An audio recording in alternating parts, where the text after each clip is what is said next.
My husband threw me down the second-floor stairs after beating me for 3 straight hours. I woke up in the hospital 2 days later with 6 broken ribs and a face so swollen I could barely open my eyes. That's when I discovered he had run off with my neighbor, the same one who smiled at me every morning. Hi there, my loves. My name is Dorothy Wilson, but everyone calls me Grandma Dot. I'm 73 years old, born and raised in Pikeville, Kentucky, coal country, but I've been living in Louisville for 40 years now. I ended up in this big city because of a story I'm going to tell for the first time online today.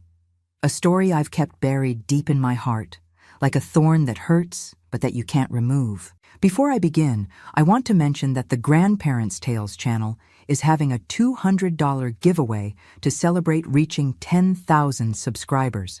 I can hardly believe so many people are interested in this old lady's stories. To participate, it's simple.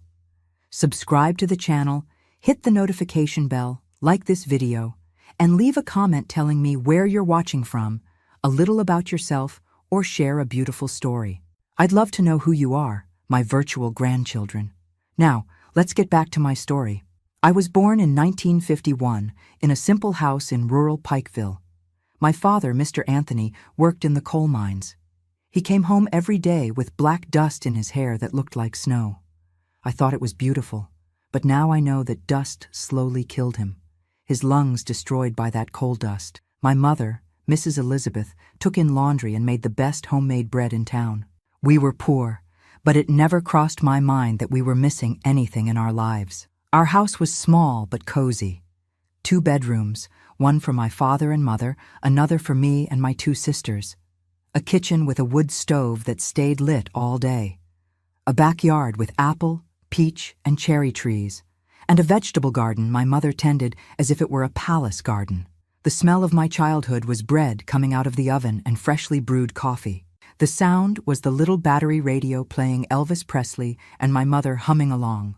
The colors were her flowered dress twirling as she swept the house, and the blue Kentucky sky that seemed cleaner than anywhere else in the world. My mother always said, "Dorothy, when you find a man, make sure he looks at you the same way your father looks at me." And it was true.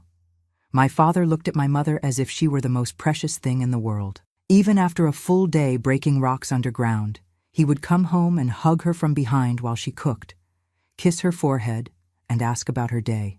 "A man who respects you respects everything you are," my father would say when he saw me daydreaming about the love stories in magazines. I never settled for less than that, my daughter. I grew up believing that love was like that. Simple, respectful, full of small gestures. I thought all men treated women the way my father treated my mother. The innocence of a girl raised in a good family. School was far away. I walked almost an hour to get there, but I didn't mind. I loved studying and dreamed of becoming a teacher. I had a way with words, reading everything I could get my hands on. My father, even with little education, encouraged me. Education is the only thing nobody can take from you, my daughter. I completed teacher training school, graduating in 1970 at 19, the pride of the family. I was the first to have a diploma. My father cried at graduation, hiding it, thinking nobody saw, but I saw, and that silent tear meant more than any speech. I started teaching at a small school near home, children from 7 to 10 years old, mixed class. I loved my work. The purity of the little ones, their joy when they learned to read a new word. I felt useful, important, fulfilled. It was around this time that I met Gerald.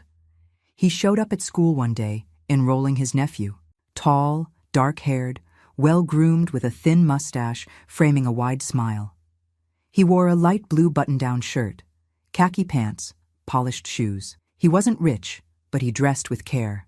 "Are you the teacher?" he asked, looking at me in a way that made me blush immediately. "Yes, I am. Dorothy Wilson, nice to meet you."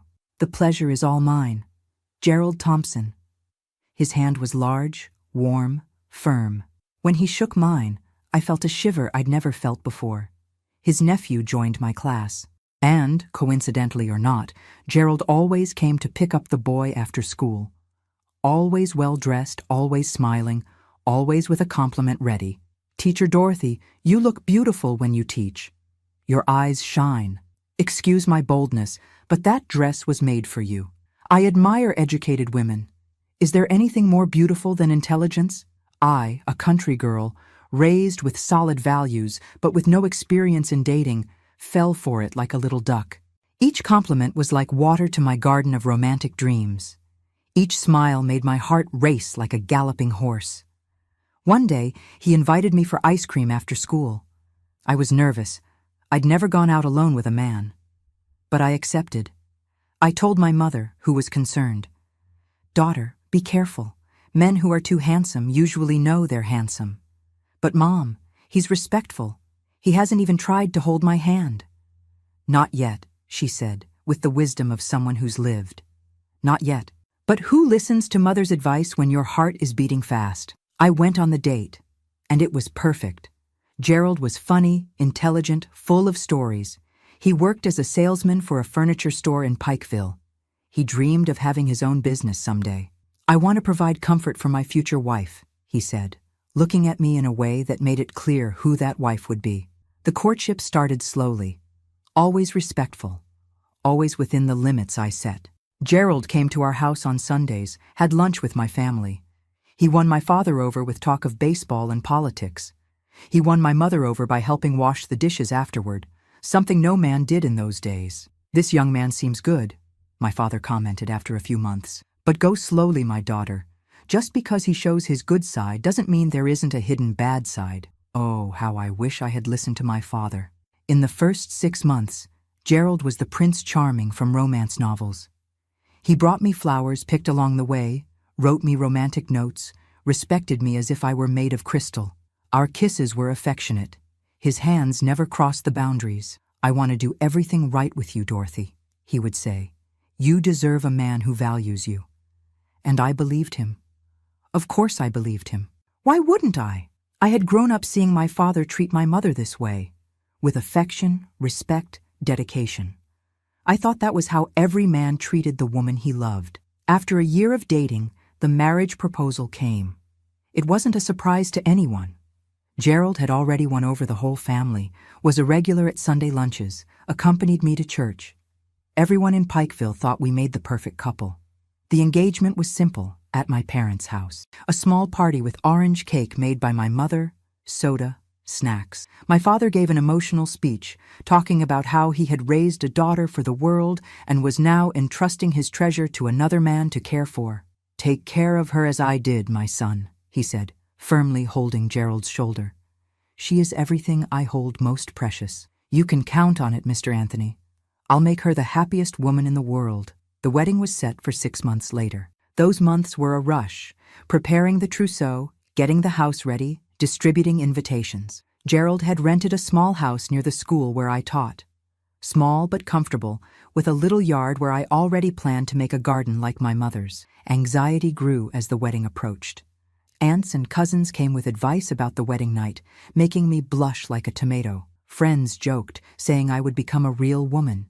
My mother, more sensible, just hugged me and said, "Daughter, remember that your body is your temple. Even married, you have the right to say no when you don't want to. A man who loves you will understand and respect that." Advice I kept, but would soon discover didn't apply to the man I was marrying. The wedding was in January 1972. I was 20, Gerald 27. The ceremony was at the First Baptist Church, where I had been baptized. I wore the wedding dress that my mother and aunts had hand-sewn, saving on every detail so I could have this dream come true. When I entered the church on my father's arm, I saw Gerald waiting for me at the altar. That wide smile, shining eyes, the rented suit that fit his body perfectly. I remember thinking, this is the man of my life. With him, I will be happy forever. The honeymoon was in Gatlinburg, Tennessee, at a simple inn near the mountains. Gerald had saved for months to give me this gift. In those days, spending a week in the mountains was a luxury for people like us. It was also the first time we slept together, that we really touched. Gerald was affectionate, patient with my inexperience. At first, at least. After 2 days, he began to show a more demanding, more authoritarian side in bed. "My woman has to satisfy me the way I like," he said one night, forcing me to do things that made me uncomfortable. I swallowed my tears and obeyed. He was my husband, after all. Wasn't that what wives did? Please their husbands? We returned to Pikeville and began our married life.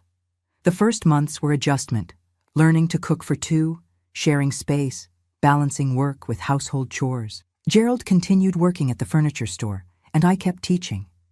Our salaries, together, were enough to live with modest comfort. Gradually, I began to notice small changes in his behavior.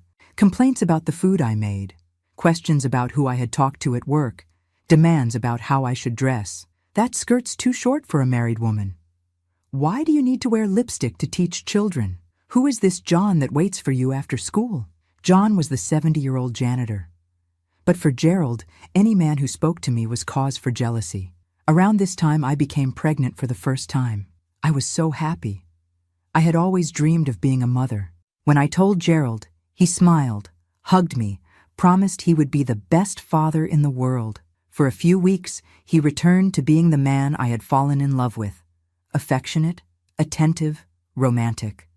Until I lost the baby in the 3rd month. Heavy bleeding, pain, hospital, immense sadness. When I returned home, Gerald was different, cold, distant, as if it were my fault. You should have taken better care, he said one night. Working, walking around. You lost my son through carelessness. That was the first time I cried hidden in the bathroom, with the faucet running so he wouldn't hear me. But it wouldn't be the last. After the miscarriage, Gerald changed completely. The mask fell off entirely. The Prince Charming turned into a frog, and what a poisonous frog, my God. Folks, I see this story is getting long, but I really want to share everything with you. I need to take a moment to ask, if you're enjoying this account, would you help me by clicking like and subscribing to the channel? Each new subscription warms this grandma's heart. And don't forget to comment where you're watching from. Back to the story. The first year of marriage ended with a reality very different from what I had dreamed. Gerald was no longer the attentive and affectionate man from our courtship. Now he was controlling, jealous, always in a bad mood. He criticized everything. My cooking, my clothes, my way of talking, even my way of breathing seemed to irritate him. You breathe too loudly. How do you expect me to sleep with that noise? Gradually, I closed myself off. Talking less, smiling less, trying to do everything perfectly to give no reason for complaints. I was walking on eggshells in my own home. Even so, I still believed we could work out, that it was just a difficult phase, that the caring Gerald would return. After all, we had been so happy at the beginning. What had happened to that man? In the 2nd year of marriage, I got pregnant again. This time, I took every precaution. I reduced my workload at school, rested more, followed all medical recommendations. Gerald seemed more excited about this pregnancy, more protective. Now it will work out, he would say, with that smile that had won me over. I'll have my child. But in the 5th month, I lost this baby too. Different complication, same devastating result. The sadness was even greater because I'd already felt the baby move, had already started buying little clothes. This time, Gerald didn't even wait until we left the hospital to show his anger. In the car, on the way home, he started, "There's something wrong with you. Normal women don't lose children like this. My mother had 8 with no problem. The doctor said it happens, Gerald. It's no one's fault. It is your fault. Your body doesn't work right." We arrived home, and he continued, increasingly aggressive in his words. For the first time, I threw in his face everything that had been stuck in my throat for months. "And you think you help? With your bad mood, your criticism, your way of treating me like a maid?" That's when I received the first slap. Hard, in the face, throwing me against the wall. The taste of blood in my mouth, the shock greater than the pain. "Never talk to me like that again," he said through his teeth. "I'm your husband. You owe me respect." That night, while he slept, I thought about running away, going back to my parents' house, but I felt ashamed. What would they think? The daughter who couldn't keep her marriage, who couldn't give them grandchildren? At that time, a separated woman was viewed differently. She was a failure, a woman who couldn't keep her husband. And I, raised to be the perfect wife, didn't want that label. So I swallowed my tears and stayed. First mistake of many. The 3rd year of marriage was when everything fell apart completely. Gerald lost his job at the furniture store, a fight with the boss, something about money missing from the register. He swore innocence, but his eyes had that gleam I had learned to recognize when he lied. He was unemployed for months. I supported the house with my teacher's salary, which was barely enough for the basics. Drinking, which had always been social, became daily. First a beer at lunch, then two, then whiskey straight from the bottle from early on. Drunk, he got even worse. Criticism turned into insults, slaps turned into punches. I began having to explain black eyes and cut lips to colleagues at work. I fell down the stairs. I hit my face on the cabinet door, the usual excuses. And people pretended to believe them because it was more comfortable than getting involved. My parents, who lived a few streets away, began to suspect. My mother asked me directly, but I denied it. My father looked at Gerald with suspicion on the rare occasions we still visited them. "Daughter, if something is wrong, you know you can come back home," my mother said one day when she caught me crying in the kitchen. "Everything's fine, Mom. It's just a difficult phase. It will pass." But it didn't pass. It only got worse. It was around that time that I noticed the neighbor getting closer. Marcia, a recently divorced woman, about 5 years older than me. Beautiful, blonde-dyed hair, always well-dressed even to stay at home. She worked as a cashier at the supermarket and lived alone in the house next to ours. At first, she was an angel. She brought me homemade cookies, asked if I needed help, talked to me when she saw me crying in the yard. She became a friend, a confidant. "He hits you? Honey, that's not normal. You need to get out of there." "I can't, Marcia. I have nowhere to go." "Yes, you do. The world is big. You're young, beautiful, intelligent. You deserve better." Gerald didn't like the friendship. He said Marcia was a loose woman, that she would lead me astray. I defended her, said she was the only friend I had. What I didn't know was that, while I was teaching, Gerald and Marcia had grown closer, in another way. One day, I found at home a matchbox from a bar on the other side of town. I thought it strange. Gerald usually drank at home or at the corner bar. "I went to check out a new place," he said when I asked. "Now you're going to control where I drink too?" Another time, I smelled a different perfume on his shirt. Sweet, strong perfume. "I bumped into a woman on the bus," he explained, irritated. "Stop being neurotic." All the signs were there. But I didn't want to see them. Or maybe I didn't want to believe that, on top of everything else, he was cheating on me. The new job came 4 months later. Salesman at a hardware store. Lower salary. But at least it was something. I thought things would get better. For a few weeks, they did improve. Gerald started drinking less, smiling more.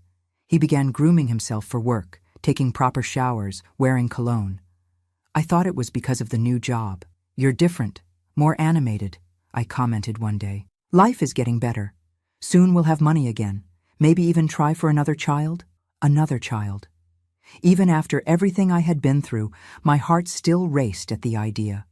I still dreamed of a happy family, with a baby in my arms. Foolishness of a woman who doesn't learn. It was on May 15th, 1975, I'll never forget this date, that everything changed forever.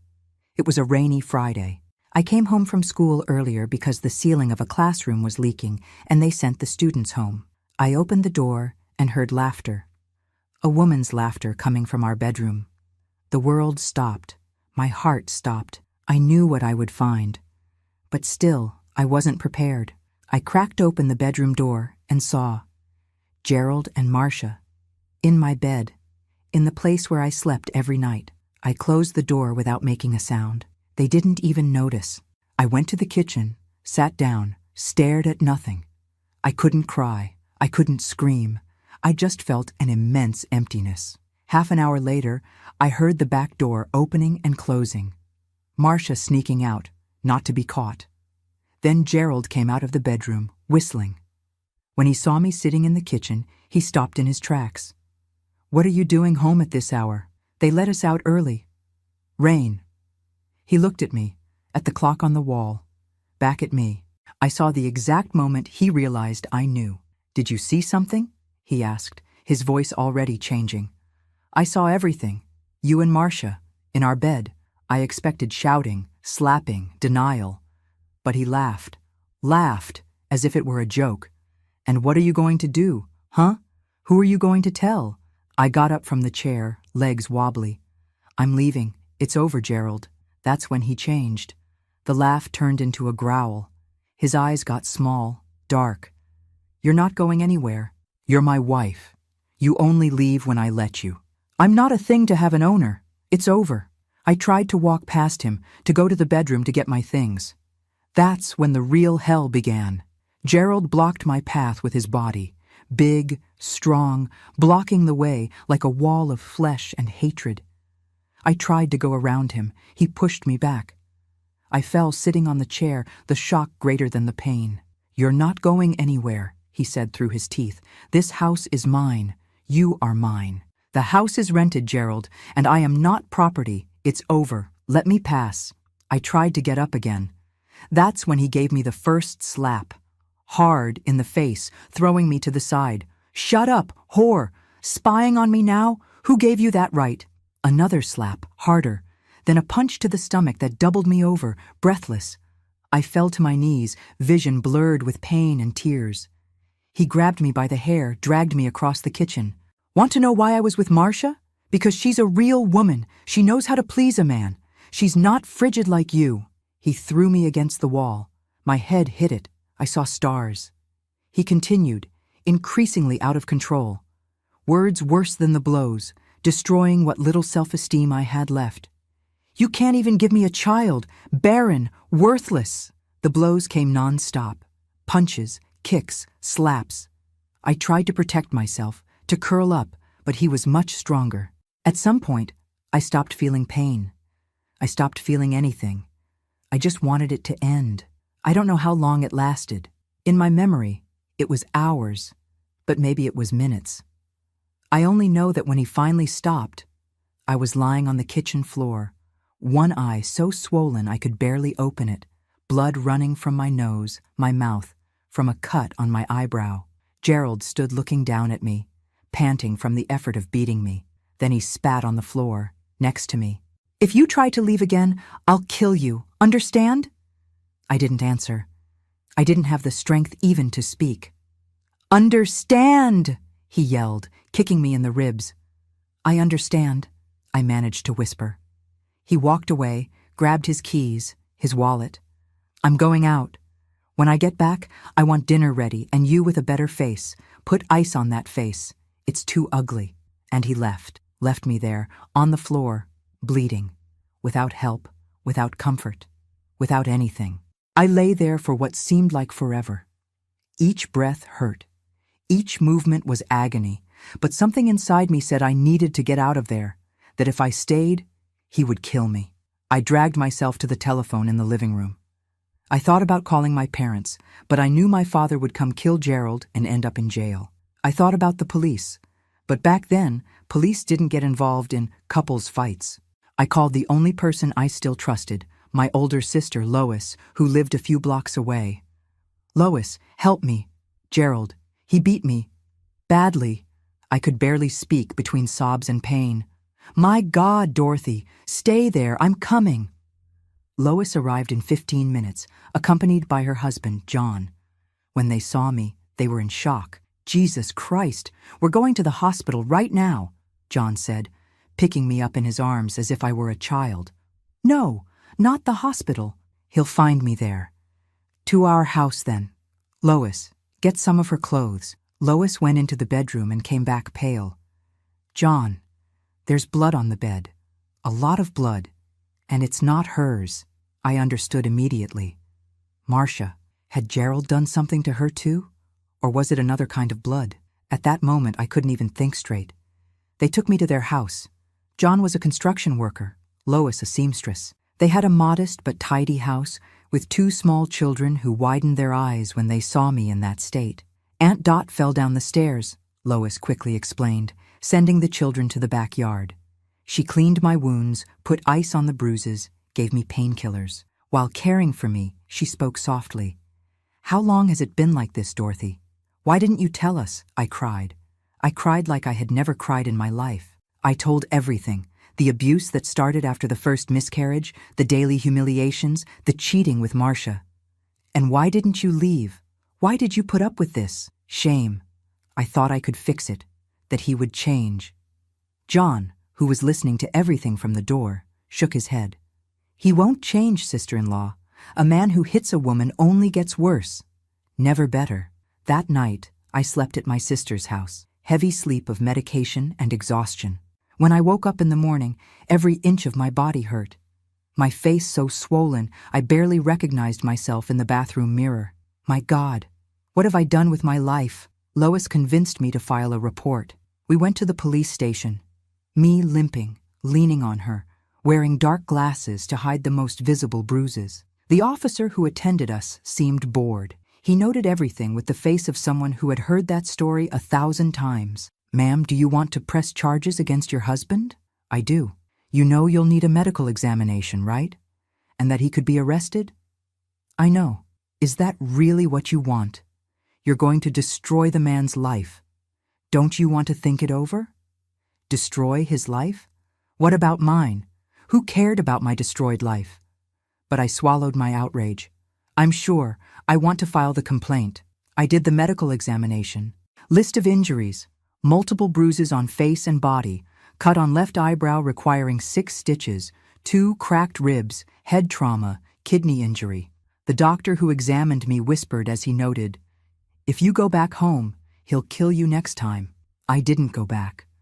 I stayed at my sister's house while the police looked for Gerald. 3 days later, I received the news. He had disappeared. Taken clothes, documents, abandoned his job. Ran away like the coward he is, my brother-in-law said. Better this way, away from you. But there was still a detail missing in this whole story. Marcia, the neighbor, the lover, the friend, she had disappeared too. No one had seen her since that day. On the 4th day, I received an unexpected visit at my sister's house, the owner of the store where Gerald worked. "Sorry to bother you, Mrs. Dorothy. I know you're going through a difficult time." But Gerald disappeared without collecting his last paycheck, and Miss Marcia also vanished. "They ran away together," I said, my voice firmer than I expected. "It seems so. But before that, he came to the store, got an advance that I shouldn't have given, and took some construction materials in her car." "What materials? Cement? Lime? Tools?" I thought it was strange. That's why I came to ask if you know anything about it. I didn't know, but a chill ran down my spine. Cement? Tools? And the blood on the bed? Another week passed. My bruises started to improve. I could walk without so much pain. My parents, who had been traveling to visit my sick aunt, returned and were horrified by my condition and my story. "You should have told me before, daughter," my father said, his eyes watery. "I would have gotten you out of there after the first slap." "I was ashamed, Dad. I thought I would disappoint you." "Disappoint us? Never. The only disappointment was this man we chose so badly." I began to rebuild my life. I took medical leave from school. The principal, very understanding, assured me that my job would be there when I returned. I went to live with my parents again, in my childhood bedroom that remained intact, waiting for me. I was reconstructing myself, day by day, when the bomb dropped. It was a June morning, almost a month after Gerald's escape. The police appeared at my parents' house. "Mrs. Dorothy, we found your husband." My heart froze. Had he returned? Was he coming to get me? To kill me? Where? At Miss Marcia Gomes's small property on the outskirts of town. The two were there. Were? The officer exchanged glances with his colleague, uncomfortable. "You need to come with us." They took me to the property, a small piece of land that I didn't even know Marcia owned. There, a scene from a horror movie. Police everywhere, tapes isolating areas, people digging a hole in the ground. What happened here? Your husband and Mrs. Marcia had a disagreement. Disagreement. What a strange word to describe what I saw next. Marcia's body was in an improvised grave at the back of the property. She had been brutally beaten, like me, but she didn't have the same luck. She died from her injuries. Gerald tried to hide the body in a poorly made mixture of lime and cement, the materials he got from the store. "And him?" I asked, in shock. "He tried to escape when we arrived. He reacted, was armed. There was a shootout." I understood what they weren't saying. Gerald was also dead. The following days were a blur, giving statements. hearing details I didn't want to know, understanding what had happened. According to what the police discovered, Gerald and Marcia had planned to run away together. He beat me that day and went to meet her at the property where they had arranged to meet. He took the construction materials because he intended to renovate the place. They had plans to live there. But there was a fight. Violent. The neighbors of the property heard screams but didn't intervene. Rural area, everyone minds their own business. When the shouting stopped, they saw Gerald digging a hole in the middle of the night. They only reported it because days later they smelled a strong, strange odor coming from the property. I should have felt anger toward Marcia. She betrayed my trust, slept with my husband, planned to run away with him, but I could only feel sorry for her. In the end, she met the same Gerald I did, the monster behind the mask. And she paid with her life. The town newspapers had a field day with the story. Crime of passion ends in tragedy. My name appeared everywhere, my wedding photo next to the photo of the body being removed from the property. I became the murderer's widow. I couldn't walk down the street anymore without feeling the stares, the whispers. Parents pulled their children from my class. They didn't want the murderer's wife teaching their children. A week later, the principal called me in. "Dorothy, you know I like you very much, but the parents are pressuring. The school can't." I lost the job I loved, the profession I had chosen, all because of a man I never deserved to have in my life. I spent months in deep depression. I didn't leave my room, barely ate. My parents, concerned, called doctors, ministers, even faith healers. Nothing helped. I was drowning in guilt. What if I had realized earlier how Gerald was? What if I had reported the first incidents of abuse? Marcia would be alive today. "It wasn't your fault, daughter," my mother repeated every day. It was his fault, only his, but I couldn't believe it.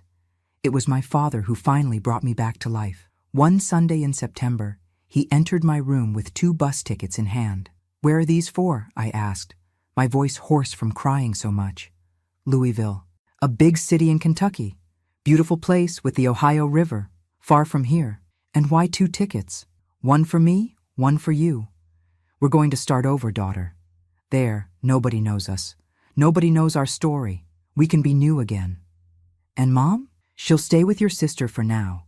When we get settled, she'll join us." And so, with 2 small suitcases and a lot of courage, I left Pikeville on October 10th, 1975. 24 years old, widowed, marked by violence, but still alive, still breathing, still able to start over. The trip to Louisville was long. 12 hours on the road, the bus bouncing on every curve.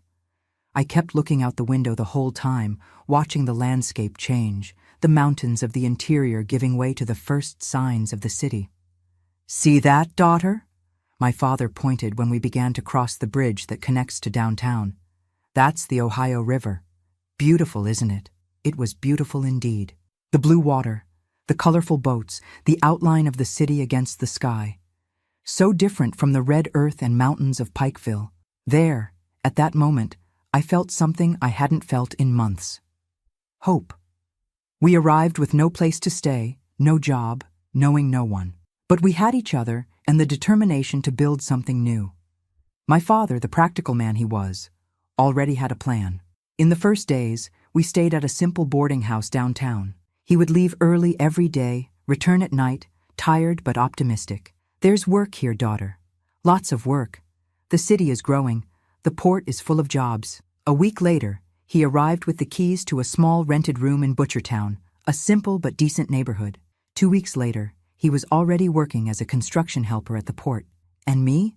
I took longer to find myself. Fear still paralyzed me.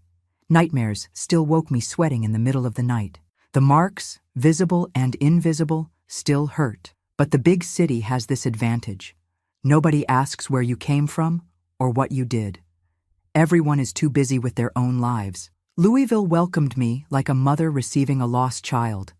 The river, the wind with its hint of salt, the hills embracing the city. Everything seemed to say, "Welcome home, you belong here now." In those first months, I lived like a shadow. I rarely went out, spoke little, and hid at home while my father worked. Our small room in Butchertown was tiny but clean. Just one room with a small bathroom, 2 single beds, a 2-burner stove, a small table. Luxury for those who had nothing. From the window, I could see a sliver of the Ohio River between buildings. That little glimpse became my obsession, my comfort. On sleepless nights, I would watch the lights reflected on the water, counting boats, dreaming of distant places where nobody knew my name or my story. "You need to get out, daughter. Get some sun, see people," my father insisted on weekends. He'd drag me to the waterfront park, still wild in those days. We'd walk on the sand, barefoot, warm water lapping at our ankles. Gradually, the tension in my shoulders eased. The permanent knot in my throat loosened. It was at the park that I met Lenore, a funnel cake vendor who set up her colorful stand every Sunday. A strong black woman with an easy smile and eyes that saw far beyond what we showed. "You're carrying too much weight, girl," she told me one day as she handed me a warm funnel cake. "You weren't made to carry so much." I don't know why, but those simple words opened the floodgates. I started crying right there, in front of her, her stand, her other customers. I cried like a lost child. Lenore didn't get flustered. She didn't ask questions. She just came to me, hugged me tight, and led me to a wooden bench behind her stand. "Cry it all out. Cry until you're dry. Then we'll talk." I cried for an hour. She stayed there, rubbing my back, murmuring words of comfort. When I finally stopped, exhausted, she offered me water, a piece of bread, a clean handkerchief. "Now tell me," and I did. For the first time since arriving in Louisville, I told my whole story to someone who wasn't family. I spoke about Gerald, the abuse, Marcia, the deaths, the escape to start over. Lenore listened to everything without interrupting. When I finished, she held my hands in hers. My small white teacher's hands between her large, calloused hands of the funnel cake vendor. "You survived, child. You know what that means? That you're stronger than everything that happened to you." Survivor. I had never thought of myself that way. I had always seen myself as a victim, as a failure, as a woman who couldn't keep her husband or see the danger signs. "Come work with me," Lenore continued. "Not at the park. I have a small diner in the Haymarket district. I need help, and you need a reason to leave the house." My father was wary at first. Strange woman, unknown man. But when he met Lenore and her husband Samuel, he changed his mind. He saw in them what I had seen. Good, genuine people with no ulterior motives. I started working at the diner in January 1976. I washed dishes, cleaned tables, helped at the register. At first it was difficult. The noise of the market scared me. Men made me tense. Every shout made me jump. But Lenore had infinite patience. "One day at a time, child. Today is just today. Tomorrow is another day." The salary wasn't much, but it helped with expenses. Soon my mother was able to join us in Louisville. We rented a larger apartment in Portland. 2 rooms now, one for my parents, one for me. Absolute luxury after the cramped room. With my mother nearby, I improved faster. She brought from Pikeville the old recipes she loved so much, the pots of plants she cultivated on the windowsill, the colorful embroidery that gave life to white walls. She brought the smell of home, of childhood, of simpler times. "This city is good," she would say, while watering the plants. "It has open air, has horizon. We breathe better here." I did breathe, deeper and deeper, with less and less fear. The nightmares became less frequent. I began to sleep entire nights, to wake up rested. I began to smile again, first timidly, then more frequently. At the market, I met people of all kinds. Dock workers with stories of the deep river, ladies who sold herbs and prayers, children who ran between the stalls, stealing fruit when no one was looking. Homeless people who slept in the corners, for whom Lenore always saved a coffee and bread at the end of the day. Everyone has a story, child. Everyone carries pain. Some show it, others hide it. But everyone bleeds inside. Lenore's simple wisdom healed me more than any therapy, which I couldn't afford anyway. She taught me to look beyond my own pain, to see the suffering of others, to understand that I wasn't alone in the struggle.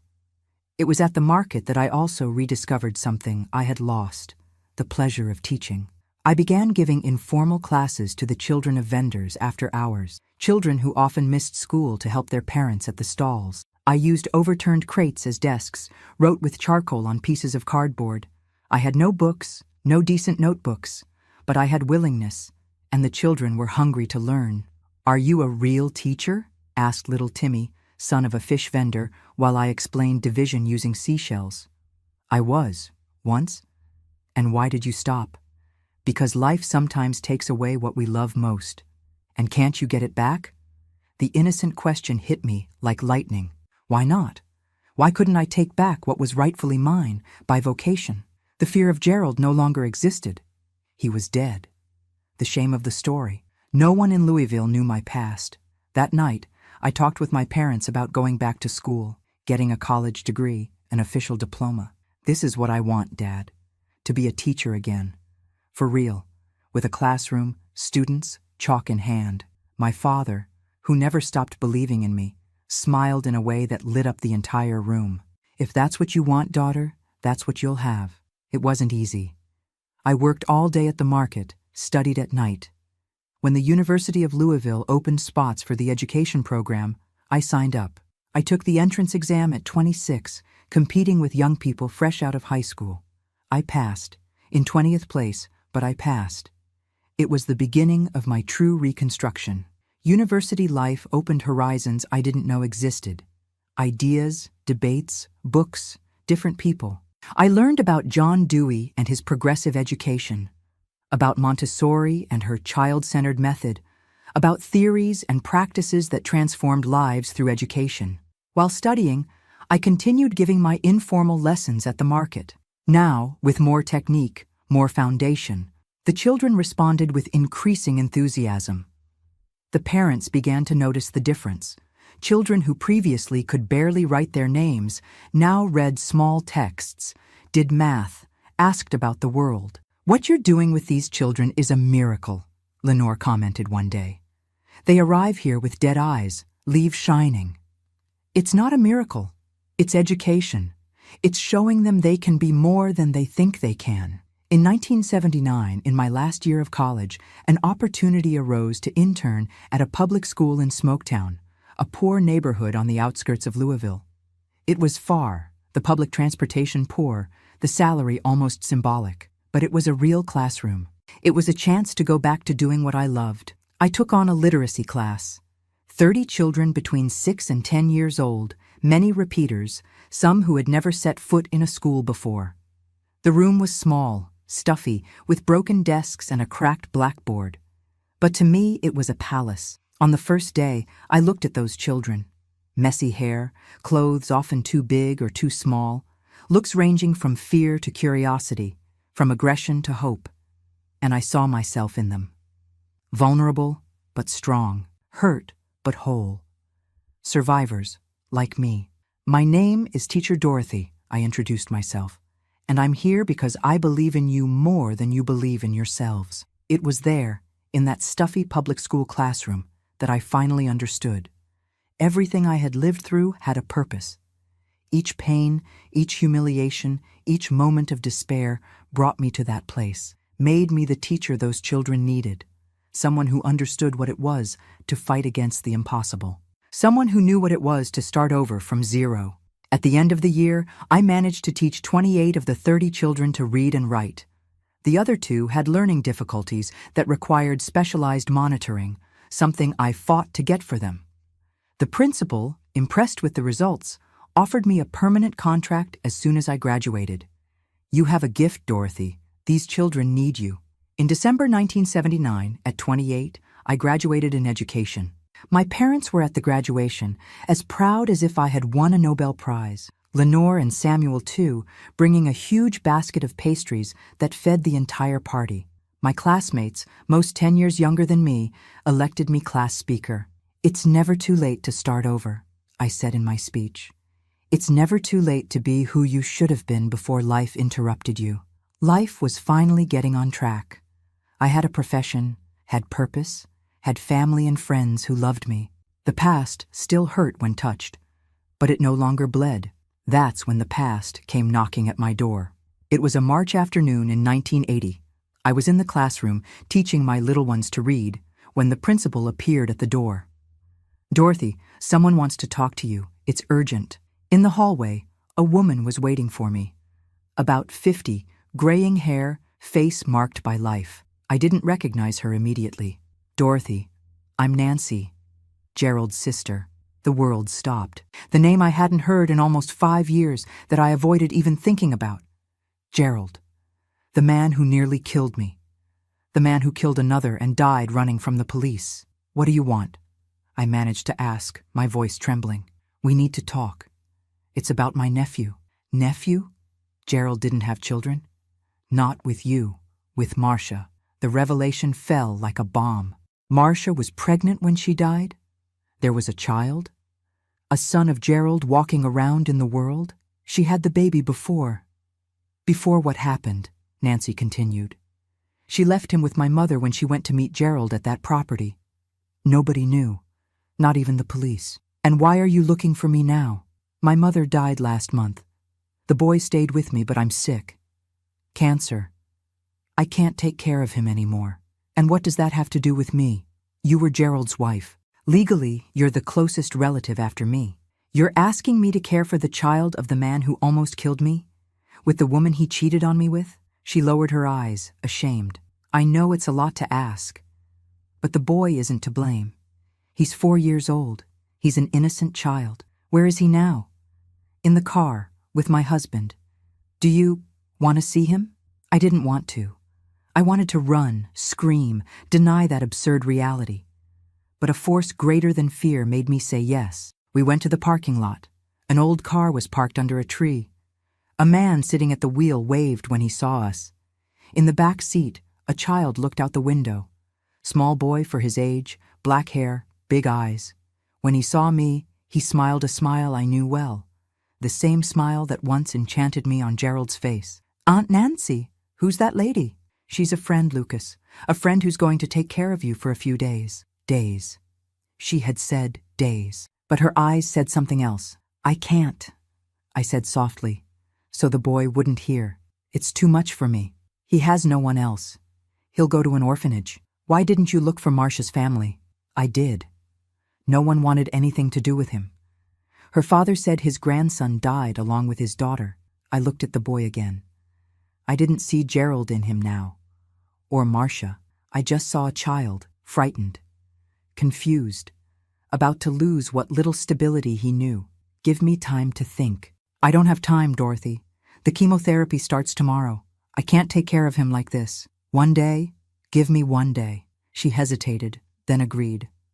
"I'll come back tomorrow at this same time. If you don't want to keep him, I'll go straight to social services." I spent the night awake. I walked along the river until dawn, talking to the water, to the stars, to the ghosts of my past. How could I raise Gerald's son?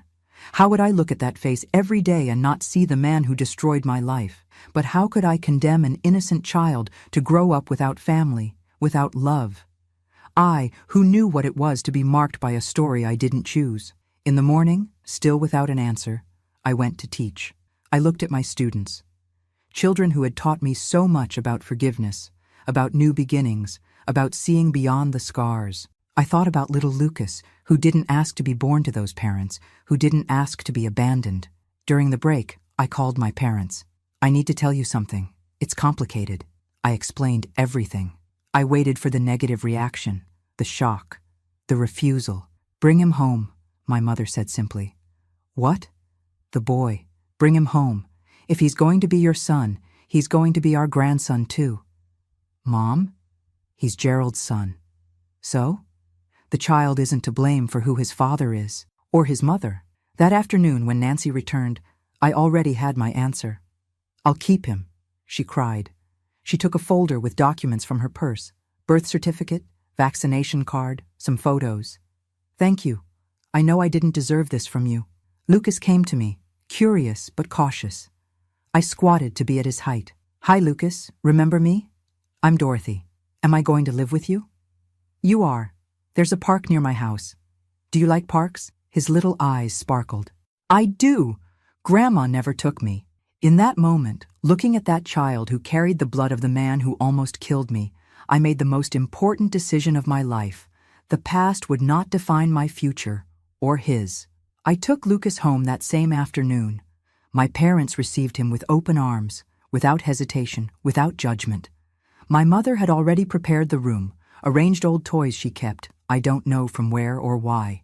Come, my boy. Want a piece of cake? I made chocolate, the way children like it. Come, my boy. Want a piece of cake? I made chocolate the way children like it. Lucas, initially shy, soon loosened up with my parents' affection. For the first time, I saw him smile without reservations, a smile of a child who feels safe. Lying in bed that night, listening to the quiet breathing of the boy now sleeping in the room next door, I understood that life had given me a chance to heal not just myself, but to interrupt a cycle, to prevent the hatred, the violence, the pain that Gerald carried from passing to another generation. I would be a mother. In a way I never imagined, in circumstances no one could predict. But I would. And I would do differently from everything I had experienced. Tomorrow, for the first time in many years, seemed brighter than yesterday. Raising Lucas changed everything. The first months were adaptation, him asking about Aunt Nancy, crying at night, finding the new house, the new family strange. Me learning to be a mother suddenly, at 29, of a 4-year-old boy who carried in his blood a history I so wanted to forget. Why doesn't Aunt Nancy come get me? He asked, almost every day. She's sick, my dear. She needs to stay in the hospital to get better. And then when she gets better, will I leave? The question broke my heart. The insecurity in his eyes, the fear of new abandonment. No, Lucas, this is your home now. Forever. Explaining the situation to a child that age was a daily challenge. How to say that his biological father had killed his biological mother? How to explain that his aunt probably wouldn't survive cancer? How to make him understand that now I was his mother, not by blood, but by choice? I adapted the truth. Small doses, appropriate for his age. Your father and mother had to go to heaven, but before, they asked me to take care of you. It wasn't a complete lie. Somewhere, I believed that Marcia, if she could choose, would prefer to see her son with someone who loved him, even if it was me. I enrolled Lucas in school, bought clothes, toys, children's books, adapted work hours to be with him. My parents helped when I taught. My father already retired, my mother always at home. We made it work. A few months later, I received the news. Nancy had passed away. The cancer faster than the doctors predicted. I told Lucas gently, your Aunt Nancy is now in heaven too, with your father and mother. He cried, of course, but less than I feared. He was already getting attached to the new family, already calling me Aunt Dot with affection in his voice. In July that year, 1980, I made another important decision, to legally adopt Lucas. The lawyers said it would be a simple process, since I was the widow of the biological father and there were no other relatives wanting custody.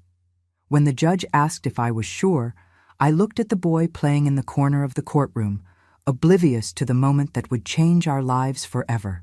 I am more certain of this than anything else I've ever done. In October, Lucas Thompson officially became Lucas Wilson, my son before the law, as he already was in my heart. Raising a child alone in the 80s, being a public school teacher, wasn't easy. Money, always tight, had to stretch to cover all needs. School uniform, teaching materials, doctor when he got sick, clothes he outgrew too quickly. I took extra classes at night, gave tutoring on weekends to children from wealthier families. Every penny mattered. Every sacrifice was worth it when I saw Lucas growing up healthy, happy, secure. In 1982, I received a proposal to be a pedagogical coordinator at the same school where I taught. Better salary, fewer hours in the classroom, more responsibility. I accepted immediately. Mom, are you a boss now? Lucas asked when I told him, his eyes wide with admiration. Not exactly, son. I'm just going to help other teachers be better for the students. Like you do with me when you teach me lessons? Similar. But you're still my favorite student. His smile lit up my world. How could a child born of so much pain bring so much light? That same year, we bought our first house. Small, in a simple neighborhood, but ours. 2 bedrooms, one for me, one for Lucas. a yard where I planted the same flowers my mother grew in Pikeville. My parents continued in the apartment in Portland but came to visit us every weekend.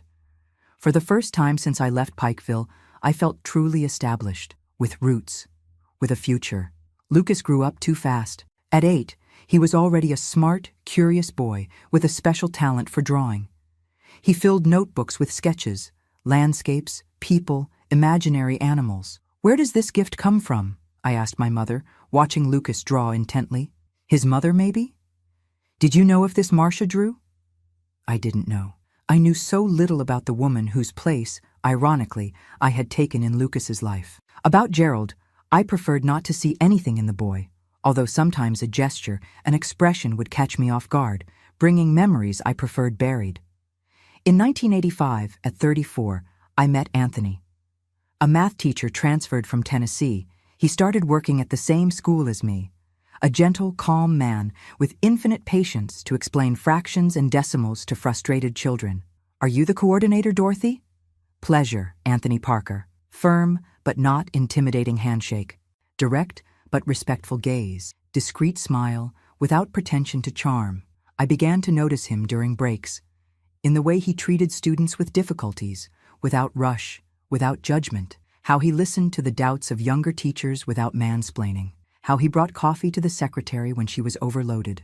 Small gestures that spoke more than grand declarations. One day, Lucas had an appendicitis attack.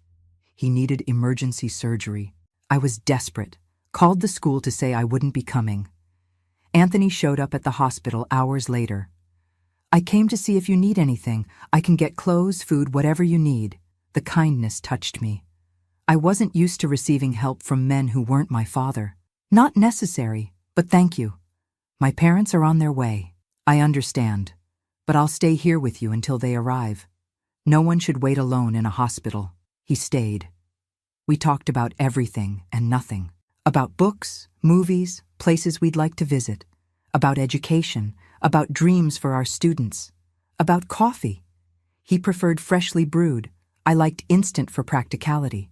When my parents arrived, I thought he would leave. But he stayed. Bought lunch for everyone, made jokes to ease the tension, waited until Lucas came out of surgery, and we knew everything was okay. "Thank you for today," I said when he was finally leaving. I did what any friend would do. "Are we friends?" "I'd like us to be." Friendship turned into bi-weekly dinners. Dinners turned into Sunday outings. Outings turned into shy kisses when Lucas was asleep. I was afraid. So afraid. The memories of Gerald still haunted. The violence, the betrayal, the pain. How could I trust another man? How would I know that Anthony wouldn't change later, as Gerald had changed? "You deserve to be happy, daughter," my mother would say. "Don't let a ghost steal your future." Anthony was patient. He didn't pressure, didn't demand, didn't require. He respected my pace, my fears, my reservations. In 1987, after 2 years of relationship, he asked me to marry him. It wasn't anything spectacular. He just asked during a dinner at home, with Lucas participating in the conversation. "Dorothy, Lucas, I want to ask you something important. Can we be a family? For real?" Lucas, then 11 years old, answered before me. "Will you be my dad? If you want, and if your mother accepts." The boy looked at me, anxious for the answer. At that moment, I realized I wasn't deciding just for myself. Lucas needed a father, a real father, not just the idealized memory I had built to protect him from the horrible truth. "Yes," I answered, tears in my eyes. "Let's be a family." We married in a simple ceremony, just family and close friends.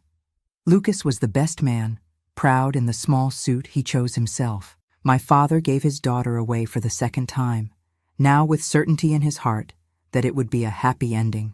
Anthony moved into our house. We didn't need a honeymoon or big changes. The transition was natural, as if he had always belonged there. The first time Lucas called him Dad was during a soccer game in the backyard. Ball improvised with socks, goalposts made of shoes. "Dad, look what I can do." Anthony froze. He looked at me as if asking permission. I nodded, my heart overflowing. "I see, son. Very good." Lucas ran to hug him. The two of them there, in the Sunday afternoon, united not by blood but by something stronger. Choice, love, respect. In 1988, I received an invitation to be the principal of a new school in a poor neighborhood. Huge challenge. Precarious structure, children at risk, demotivated teachers. I hesitated. It's too much, I confessed to Anthony. With Lucas, with the house, with everything. You can do it, Dorothy. If anyone can transform that school, it's you. And if I fail, you won't. But if it happens, we'll be here. Your safe harbor. I accepted. New Hope Elementary School became my second home. I arrived early, left late. I knew each student by name, each family, each challenge. In 1 year, we reduced school dropout by 60%. In 2, we improved literacy rates. In 3, we had a community garden, an improvised library with donated books, music classes on weekends. How did you do this? Asked the Secretary of Education during a visit. I didn't do it alone. We built it together. Teachers, students, families. In 1990, at 39, when I thought my family was complete, I discovered I was pregnant. Total surprise. Doctors had said I probably couldn't get pregnant after the physical trauma suffered with Gerald. Are you sure, doctor? I asked, incredulous, looking at the test result. Absolutely. You're 2 months along. Congratulations, Anthony cried when I told him. Lucas, then 14, oscillated between excitement and jealousy. Will you love the baby more than me? He asked one night, vulnerable as I hadn't seen him in years. Never. You were my first child. I chose you. Nothing changes that. The pregnancy was smooth, unlike the ones I had with Gerald. Older body, but peaceful soul. I worked until the 8th month, big belly and all energy. Amy was born in June 1991, a sunny, mild spring morning. Normal delivery, quick, almost without pain. She's so small, Lucas said, holding his sister with infinite care. I need to protect her, and he did. Zealous older brother, vigilant, affectionate, changed diapers, gave bottles, told stories. Drew characters to lull his sister to sleep. Life finally seemed perfect. Complete family, stable career, own home. The ghosts of the past increasingly distant, memories that no longer hurt so much. Until in 1992, Lucas, then 16, asked the question I most feared. Mom, I need to know the truth about my biological father. We were alone at home. Anthony had taken Amy for vaccines. Lucas was waiting for me in the kitchen when I got home from work, with a serious, determined expression. Why now, son? I need the original birth certificate for a school document. I saw his name. Gerald Thompson. I researched in the library. I found old news. I froze. The news. The murder, the escape, the shootout with the police. My name in the headlines as the murderer's widow. Everything I had tried to protect him from. Son, is it true? Did he kill my biological mother? Did he beat you? I sat down, legs wobbly. The moment I had postponed for 12 years had finally arrived. It's true, Lucas, but it's more complicated than the news tells. And I told him everything. The complete story. Without softening, without hiding. He deserved the truth, as painful as it was. I told about the courtship, the marriage, the first aggressions, the miscarriages, the drinking, the unemployment, Marcia, the betrayal, the escape, the day Gerald almost killed me. I told about the property, about how the police found the bodies, how Nancy appeared years later with him, still a baby, how I made the most important decision of my life, to be his mother, despite everything. Lucas listened in silence, silent tears running down his face that already showed traces of the man he would soon become. So I'm the son of a monster, he finally said, his voice choked.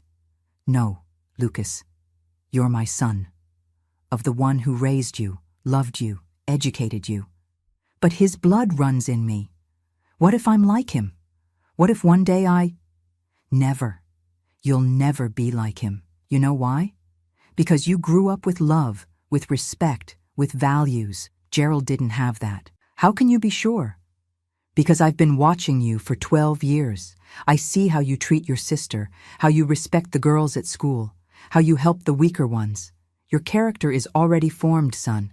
And it's beautiful. He cried in my arms, cried like when he was little and had nightmares. But this time, the nightmare was real. It was his origin. It was his blood. Thank you for wanting me, Mom. Even after everything he did, it was the best decision I ever made in my life. You saved me as much as I saved you, and it was true. Lucas gave me purpose when I needed it most. He taught me to trust again, to love without fear. He made me believe in second chances when I thought my life was over. That night, when Anthony returned with Amy, I told him what had happened. He understood, as always. I'll talk to him, man to man. The two stayed for hours in the yard, talking under the stars. I don't know what Anthony said, but when they returned, Lucas was lighter, more serene. Dad says he wants to adopt me officially, Lucas commented later. So I can have his name too. Can I? Of course you can, if that's what you both want. I do. I want to be a Parker. Like you. In 1993, Lucas Wilson officially became Lucas Wilson Parker, a name that carried all his stories, the mother who chose him in Wilson, the father who accepted him in Parker. Life went on. Lucas graduated from high school with excellent grades. He won a scholarship to architecture school, his gift for drawing finding professional purpose. Amy grew up smart, talkative, curious about everything. In 1996, at 45, I received the Kentucky Educator of the Year award, recognition for the work we transformed together.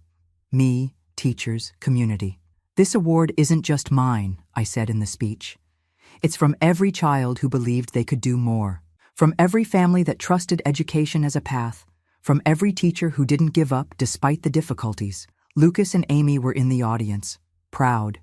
Anthony filmed everything with a new camera, a wedding anniversary gift. On the way back home, Lucas, then 20, said something I will keep forever. When I grow up, I want to be like you, Mom. Someone who transforms lives. You already transformed, son. You transformed mine. The girl who once fled Pikeville with a broken heart and a marked body had succeeded. Not just surviving, but living fully. Not just existing, but making a difference. At 73, looking back, I see that each piece of my story, even the most painful ones, brought me here. To this moment, sharing with you what I learned, that life can break us, but we are the ones who choose how to glue the pieces back together. That the past shapes, but doesn't determine. That forgiveness, especially of ourselves, is the most difficult and necessary path. And that family isn't made of blood, but of daily choices, of love that remains even when it would be easier to give up. Today I look at my hands, wrinkled, spotted by time, with blue veins standing out like rivers on an old map, and think of everything they've already done. Held chalk in crowded classrooms, wiped tears from frightened children, shook the hands of grateful parents, cradled my children, caressed my husband, cultivated flowers in the yard of the house we built together. These same hands that once trembled with fear now move with the assurance of someone who knows exactly who they are and why they're here. The 2000s arrived with Lucas, a graduate architect working in a respected firm in Louisville. Amy finishing high school, dreaming of medical school. I want to heal people, Mom, like you heal with words, but with medicine too. I, at 49, continued as principal of the school that had become a reference in the municipal network. Anthony, area coordinator in the Department of Education, always supporting my boldest initiatives. Let's set up a community library open on weekends, I proposed at a meeting. With what money? Asked the network supervisor. Donations, joint effort, parents help with labor, students with campaigns, publishers with books. Money isn't the only resource we have, and so it was. In 6 months, we transformed an abandoned hall into a vibrant reading space. Teenagers who once wandered the streets were now discussing Mark Twain, Maya Angelou, Toni Morrison. In 2002, Lucas married Jennifer, a college colleague. A sweet, talented girl with the same passion for drawing and architecture. Simple wedding on the beach, feet in the sand, open hearts. Mom, he told me the day before while we adjusted the borrowed suit, I want you to know, everything I know about loving comes from you, from what you taught me. Me, son? But I spent years with so much fear. It's not the fear that matters. It's doing what's right in spite of it. That year, too, Amy was accepted into medical school. 6th place overall. Pride of the family. I cried when we received the news, imagining the girl who grew up in a simple neighborhood now transformed into a doctor. "I did it, Mom. I'm going to be a doctor." "I always knew you would, daughter." I never doubted. In 2005, at 54, I faced my first major health challenge. A lump in the breast, detected in a routine exam. 2 words no woman wants to hear. Breast cancer. "We'll treat it," said the doctor. "Caught early. Good chances." Anthony was more shaken than I was. He cried when I told him, hugged me as if I might disappear in his arms. "I won't lose you. I can't. And you won't, my dear. I've faced worse than a rebellious little lump." I had surgery, radiation therapy, lost hair, gained a scar. But I never lost the certainty that I would live. I had so much more to do, so many children to help, so many moments with my family to enjoy. Lucas and Jennifer came every day after work. Amy, already in college, read medical articles, questioned treatments, checked medicines. My parents, already elderly but lucid, took turns making soups I could swallow on the worst days. 6 months later, the best news: complete remission. Continue the checkups, but you can resume your normal life. Normal. As if after facing death once more, there could be normality. But there was. A more precious, more vivid, more conscious normality. I returned to school with new energy. I started a medicinal herb garden project with the students. Each plant identified, its healing properties explained, the ancient wisdom of healing through nature recovered. "Is Teacher Dorothy now a doctor too?" the students joked. "No, my dear. I just learned that prevention is better than treatment. That taking care of the body is as important as feeding the mind." In 2007, Lucas and Jennifer gave me my first grandchild. Peter was born on a March morning, rosy-cheeked, crying loudly, perfect. "Want to hold him, Grandma?" Lucas asked, his eyes shining. I took that little bundle in my arms, feeling the weight so light yet so significant. 3rd generation. Continuity. Life that goes on despite all obstacles. "Hello, Peter," I whispered. "I'm your Grandma Dot. I have so many stories to tell you when you grow up." Amy graduated from medical school in 2008, specializing in pediatrics. "I want to take care of children, Mom, like you always did, but in my way." In 2010, at 59, I made the difficult decision to retire from school. Almost 20 years as principal, transforming not just the physical structure, but mentalities. It was time to pass the baton. "But, Mrs. Dorothy, the school is you," argued the new Secretary of Education, trying to convince me to stay. "It can't be. A school belongs to the community, to the students, to the parents, to the teachers. If it depends on just one person, it's not an institution. It's a personal project." I spent months preparing my successor, a young, dedicated teacher full of her own ideas. I created manuals, documented processes, shared lessons learned in practice that no college teaches. "How do I know if I'm ready?" she asked on my last day. "We're never completely ready, but we're always capable of learning and improving. That's enough." Retirement opened a new chapter. Time to travel with Anthony, to see places we had only seen in photos. Time to visit Lucas and family, now with a 2nd grandchild on the way. Time to follow Amy's career, who was starting residency at a children's hospital.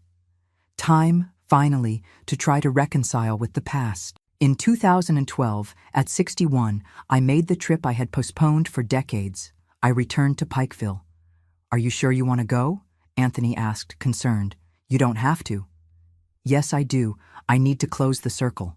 Pikeville had changed, grown, modernized, lost much of the small-town air I remembered. But some things remained. The big sandy river still cut through the town. The mountains still embraced the horizon. The heat still melted asphalt in July. I visited the house where I grew up, now a business, a clothing store. I visited the school where I gave my first classes, still functioning, new teachers, new children, same challenges. I visited places I avoided in memories, the house where I lived with Gerald, the market where I bought groceries, the church where I was married the first time. "Looking for someone, ma'am?" asked a young attendant at the pharmacy that used to be Mr. John's store. "Looking for ghosts," I replied, smiling. "But I think they've gone away." And they had indeed. Looking at those streets, those buildings, I no longer felt the overwhelming weight of the past. I no longer saw Gerald at every corner, no longer heard his screams in every echo. I saw just a town, neither good nor bad. Just a place where part of my story happened. On the third day, I visited the cemetery. Not to see Gerald's grave. I never knew where he was buried, nor did I want to know. I went to see my in-laws, who died while I was still married. Simple people who couldn't control the son they raised, but who always treated me with kindness. "Rest in peace," I murmured, leaving simple flowers. I bear no grudge, and I really didn't. Time had softened even those most painful memories. Anger, fear, resentment, feelings that consume more those who carry them than their targets. I had learned to let go. I returned to Louisville lighter, as if I had left in Pikeville the last ties that still bound me to the past. "How was it?" Anthony asked when he picked me up at the terminal. "Liberating." In 2015, at 64, I lost my mother. Sudden stroke, quick death. She was tending to the plants on the porch when she simply collapsed. When the ambulance arrived, she'd already departed. A different pain from all the previous ones. Not the traumatic pain of violence, not the pain of abandonment or betrayal. Natural pain, part of the life cycle. A daughter burying a mother, an expected order, but never really accepted. "She seemed so well," my father lamented at the funeral, seeming to have aged decades in one day. "She was well, Dad. Happy. Surrounded by love. What better way to go?" My father followed her 8 months later. "Died of longing," said the neighbors. Perhaps. Or perhaps he simply no longer knew how to live without the companion of almost 60 years. Soulmates that not even death could separate for long. We inherited their apartment. We didn't have the heart to sell it. We transformed it into a community space where I offered free literacy classes for adults. A way to honor my mother, who valued education so much, and my father, who said that education is the only thing nobody can take from you. In 2018, Amy married a fellow doctor. Richard, an anesthesiologist, a calm man who brought peace to my daughter, always so intense, so passionate about everything she did. "He calms me, Mom. He's like a safe harbor in the storm that I am." The best marriages are like that, daughter. Complementary. One brings what the other needs. That same year, Lucas and Jennifer had their third child. They already had Peter and Julia. Now came the youngest, Dorothy. "You named her after me, son? Are you sure?" "Absolutely. We want her to know where she comes from, to carry the name of the strongest woman we know." In 2020, the world stopped with the pandemic. At 69, I found myself isolated at home, high risk, away from my grandchildren, from community activities, from the life I had built. Anthony and I reinvented ourselves. We learned technology, video calls, social media, messaging apps. I continued teaching adults to read and write, now through the computer screen. I told stories to my grandchildren by video, made bread with Amy remotely, each in her own kitchen. "You're more tech-savvy than me, Grandma," joked Peter, now a teenager, teaching me to use funny filters. It was during the pandemic that Lucas suggested, "Mom, why don't you tell your story to more people? It might help those who are going through difficult times." My story? Who would want to hear it? Everyone. It's a story of overcoming, of love, of new beginnings. People need that now more than ever. Still reluctant, I recorded my first video on my cell phone. Total amateur, bad lighting, worse framing. I talked about how I was facing isolation, how I maintained hope in dark times. Lucas edited it and posted it on an improvised YouTube channel. Grandparents' Tales. To my surprise, the video went viral. Hundreds, then thousands of views. Emotional comments. "Mrs. Dorothy, you remind me of my grandmother who I lost. Thank you for sharing your wisdom. This video gave me hope when I was almost giving up. Thank you. More, please. We want more stories from Grandma." And so began my late career as a digital influencer, as Amy jokes. Weekly videos telling stories of overcoming, some mine, others I witnessed throughout life. Old recipes, gardening tips, reflections on education, aging, family. I had never spoken publicly about Gerald, about the abuse, about the desperate escape. It was a chapter I kept for private conversations, for moments of guidance to women going through similar situations. Until today, at 73, I decided it was time. Time to share the complete story, without cuts, without softening. Not to provoke pity, nor to boast about overcoming, but to show that there is a way out even when it seems the world has collapsed, that there is life and abundant life after trauma. Lucas helped me prepare the script. Amy reviewed it, ensuring the medical information was correct. Anthony held my hand while I recorded the most difficult parts, pausing when emotion became too strong. This is my story. Raw, real, painful in parts, but also full of beauty, of love, of hope. The story of a country girl who faced personal hell and emerged not just a survivor, but triumphant.